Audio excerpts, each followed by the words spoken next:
By election ಅಂತೂ ಮುಕ್ತಾಯವಾಯಿತು. ಈಗೇನಿದ್ರು ಸೋಲು ಗೆಲುವಿನ ಲೆಕ್ಕಾಚಾರ ಶುರುವಾಗಿದೆ. ಮತಯಂತ್ರಗಳಲ್ಲಿ ಅಡಗಿದೆ ಮೈತ್ರಿ ಹಾಗೂ ಕೈ ಅಭ್ಯರ್ಥಿಗಳ ರಾಜಕೀಯ ಭವಿಷ್ಯ. ಅದರಲ್ಲೂ ತೀವ್ರ ಕುತೂಹಲ ಮೂಡಿಸಿರೋದು ಚನ್ನಪಟ್ಟಣ ಕ್ಷೇತ್ರದ ಫಲಿತಾಂಶ ಏನಾಗುತ್ತೆ ಅಂತ. ಯಾರೇ ಸೋತ್ರೂ ಕೂಡ ರಾಜಕೀಯವಾಗಿ ಅಂತ್ಯವಾಗೋದು ಬಹುತೇಕ ಗ್ಯಾರಂಟಿ ಅನ್ನುವಂಥ ಚರ್ಚೆ ಈಗ ಶುರುವಾಗಿದ್ದಾವೆ. ಸ್ವಕ್ಷೇತ್ರದಲ್ಲಿ ಗೆದ್ದು ಮರ್ಯಾದೆಯನ್ನ ಉಳಿಸ್ಕೊಳ್ತಾರ ಸಿಪಿ ಯೋಗೇಶ್ವರ್ ಅನ್ನುವಂಥ ಪ್ರಶ್ನೆ ಒಂದ್ ಕಡೆ, ಮತ್ತೊಂದ್ ಕಡೆ ನಿಖಿಲ್ ಕುಮಾರಸ್ವಾಮಿ ಅವರು ಮೂರನೇ ಬಾರಿಯಾದ್ರೂ ಗೆದ್ದು ತಮ್ಮ ಮೇಲಿನ ಸೋಲಿನ ಕಳಂಕ ಏನಿದೆ ಅದನ್ನ ಅಳಿಸ್ಕೊಳ್ತಾರ ಅನ್ನುವಂಥ ಪ್ರಶ್ನೆ ಕೂಡ ಇದೆ. ಸೋತ್ರೆ ಜೆಡಿಎಸ್ ಯುವ ಘಟಕದ ರಾಜ್ಯಾಧ್ಯಕ್ಷ ಪಟ್ಟಕ್ಕೂ ಕೂಡ ಕುತ್ತು ಬರುವಂತ ಸಾಧ್ಯತೆ ಇದೆ. ಅಲ್ಲದೆ ಕೇಂದ್ರ ಸಚಿವ ಆಗಿರುವಂತಹ ಎಚ್.ಡಿ. ಕುಮಾರಸ್ವಾಮಿ ಅವರ ಆ ಹಿಡಿತ ಏನಿದೆ, ಪಕ್ಷದಲ್ಲಿರುವಂತಹ ಹಿಡಿತ, ಅದು ಕೂಡ ಕೈ ತಪ್ಪುವಂತ ಆತಂಕ ಎದುರಾಗ್ತಾ ಇದೆ.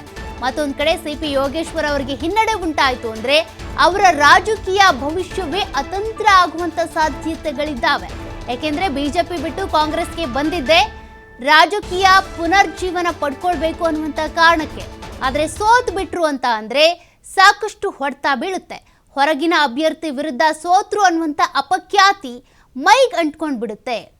ಹೀಗಾಗಿ ಸಿಪಿವೈ ಸೋತ್ರೆ ಮತ್ತೊಂದು ಕಡೆ ಡಿ.ಕೆ. ಬ್ರದರ್ಸ್ಗೂ ಕೂಡ ಅವರ ಇಮೇಜ್ಗೂ ಕೂಡ ಧಕ್ಕೆ ಉಂಟಾಗುವಂತ ಸಾಧ್ಯತೆ ಇದೆ. ಯಾಕೆಂದ್ರೆ ಬೆಂಗಳೂರು ಗ್ರಾಮಾಂತರ ಕ್ಷೇತ್ರದಲ್ಲಿ ಲೋಕಸಭಾ ಚುನಾವಣೆಯ ಸಂದರ್ಭದಲ್ಲಿ ಡಿ.ಕೆ. ಸುರೇಶ್ ಅವರು ಸೋತಿದ್ದಂತಹ ಕಾರಣಕ್ಕೇನೆ ಆ ಸೋಲಿಗೆ ಒಂದು ಸೇಡನ್ನ ತೀರಿಸ್ಕೊಳ್ಬೇಕು ಅಥವಾ ಇಲ್ಲಿ ಚನ್ನಪಟ್ಟಣ ಕ್ಷೇತ್ರವನ್ನ ವಶಕ್ಕೆ ತೆಗೆದುಕೊಳ್ಬೇಕು ಅನ್ನುವಂಥ ಕಾರಣದಲ್ಲಿ ಸಿಪಿ ಯೋಗೇಶ್ವರ್ ಅವರನ್ನ ಅಖಾಡಕ್ಕೆ ಇಳಿಸಿದ್ದು. ಅವ್ರು ಗೆಲ್ಲಿಸಲೇಬೇಕು ಅವ್ರನ್ನ ಅನ್ನುವಂಥ ಕಾರಣಕ್ಕೆ. ಅಂದರೆ ಒಕ್ಕಲಿಗ ನಾಯಕರು ಒಕ್ಕಲಿಗರನ್ನೇ ಗೆಲ್ಲಿಸಬೇಕು ಅನ್ನುವಂಥ ಪ್ರಯತ್ನವನ್ನ ಇಲ್ಲಿ ಡಿ.ಕೆ. ಸುರೇಶ್ ಮತ್ತೆ ಡಿ.ಕೆ. ಶಿವಕುಮಾರ್ ಅವರು ಸಿಪಿ ಯೋಗೇಶ್ವರ್ ಅವರನ್ನ ಅಭ್ಯರ್ಥಿಯಾಗಿ ಕಣಕ್ಕಿಳಿಸಿ ಸಾಕಷ್ಟು ಪ್ರಚಾರವನ್ನ ಮಾಡಿದ್ರು.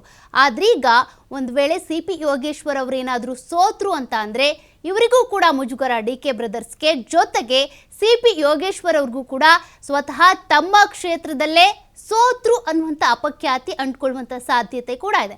ಮತ್ತೊಂದು ಕಡೆ ನಿಖಿಲ್ ಕುಮಾರಸ್ವಾಮಿ ಅವರು ಈಗಾಗಲೇ ಮಂಡ್ಯ, ರಾಮನಗರ ಎರಡು ಕಡೆ ಕೂಡ 2 ಬಾರಿ ಸೋತಿದ್ದಾರೆ. ಮೂರನೇ ಬಾರಿ ಇದು ಅಗ್ನಿ ಪರೀಕ್ಷೆ.